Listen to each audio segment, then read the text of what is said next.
नमस्कार, आप देख रहे हैं हिंद लाइव। मैं हूं निहारिका सिंह। बिहार की राजधानी पटना को जल्द ही एक बड़ी और आधुनिक सौगात मिलने जा रही है। अब सड़क ही नहीं बल्कि गंगा नदी के रास्ते भी लोग आरामदायक सफर कर सकेंगे।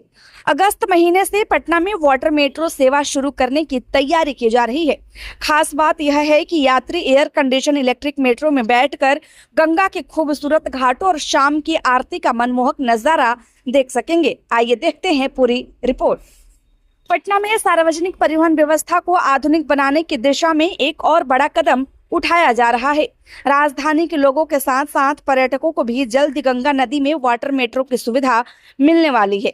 जानकारी के अनुसार अगस्त महीने से इस सेवा की शुरुआत करने की तैयारी चल रही है। परियोजना पर तेजी से काम हो रहा है और अब तक लगभग 70% निर्माण कार्य पूरा किया जा चुका है। शेष कार्य भी युद्ध स्तर पर कराया जा रहा है ताकि तय समय पर सेवा शुरू की जा सके। पहले चरण में वाटर मेट्रो दीघा घाट से पटना सिटी के कंगन घाट तक संचालित होगी। इस रूट पर यात्रा करने वाले लोगों को सड़क के ट्रैफिक से राहत मिलेगी, वहीं गंगा के बीचों बीच सफर करने का एक नया अनुभव भी मिलेगा। वाटर मेट्रो के संचालन के लिए आवश्यक तकनीकी तैयारियां भी लगभग पूरी कर ली गई हैं। गांधी घाट की जेटी पर चार्जिंग पॉइंट तैयार किया जा चुका है और वहां ट्रांसफार्मर भी स्थापित कर दिया गया है। इसके अलावा यात्रियों की सुविधा को ध्यान में रखते हुए दीघा घाट, गांधी घाट और कंगन घाट पर आधुनिक टिकट काउंटर बनाए जा रहे हैं, जहां से यात्री आसानी से टिकट प्राप्त कर सकेंगे। यह वाटर मेट्रो पूरी तरह आधुनिक तकनीक से लैस होगी। लगभग 42 मीटर लंबे इस इलेक्ट्रिक जहाज में एक साथ 50 यात्रियों के बैठने की व्यवस्था होगी, जबकि 25 यात्री खड़े होकर भी यात्रा कर सकेंगे। यानी एक बार में कुल 75 यात्री सफर कर पाएंगे। यात्रियों की सुविधा और आराम का विशेष ध्यान रखा गया है। जहाज के अंदर एक बड़ा एयर कंडीशन हॉल बनाया गया है, जिससे गर्मी और उमस के मौसम में भी सफर आरामदायक होगा। मनोरंजन और जानकारी के लिए जहाज में LCD स्क्रीन, बेहतरीन साउंड सिस्टम, डिजिटल सूचना प्रणाली और यात्रियों की सुरक्षा के लिए CCTV कैमरे लगाए जाएंगे।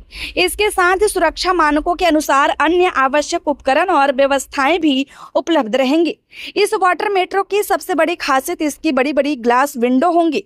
इन पारदर्शी खिड़कियों से यात्री सफर के दौरान गंगा नदी की सुंदरता, ऐतिहासिक घाटों की रौनक, नदी किनारे का प्राकृतिक दृश्य और शाम के समय होने वाली भव्य गंगा आरती का आनंद ले सकेंगे। यही वजह है कि यह सेवा केवल दैनिक यात्रियों के लिए नहीं बल्कि देश विदेश से आने वाले पर्यटकों के लिए भी आकर्षण का प्रमुख केंद्र बनने की उम्मीद है। पर्यटन को बढ़ावा देने के साथ साथ यह परियोजना पटना की नई पहचान भी बन सकती है। इससे गंगा नदी आधारित पर्यटन को नई गति मिलेगी और स्थानीय लोगों के लिए रोजगार के अवसर भी बढ़ सकते हैं। वाटर मेट्रो पूरी तरह इलेक्ट्रिक तकनीक पर आधारित होगी। इसमें 2 शक्तिशाली बैटरियां लगाई जाएंगी, जिससे यह बिना प्रदूषण फैलाए नदी में संचालित होंगी। यानी यह परियोजना पर्यावरण संरक्षण की दिशा में भी एक महत्वपूर्ण कदम मानी जा रही है।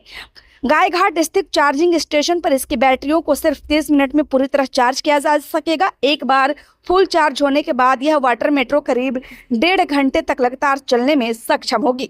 विशेषज्ञों का मानना है कि इलेक्ट्रिक तकनीक के कारण ईंधन की लागत कम होगी और प्रदूषण भी नहीं होगा। इससे यह परिवहन व्यवस्था भविष्य के लिए अधिक टिकाऊ और पर्यावरण के अनुकूल साबित होगी। पटना में पहले से ही गंगा नदी पर क्रूज सेवा और अन्य जल परिवहन सुविधाएं मौजूद है। अब वाटर मेट्रो के शुरू होने से लोगों को एक और आधुनिक विकल्प मिलेगा, जिससे शहर की परिवहन व्यवस्था और मजबूत होगी।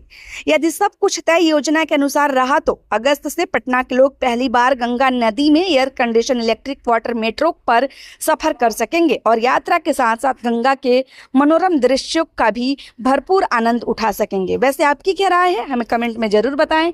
खबर अच्छी लगी हो तो लाइक करें, कृपया चैनल को सब्सक्राइब करना ना भूलें। धन्यवाद।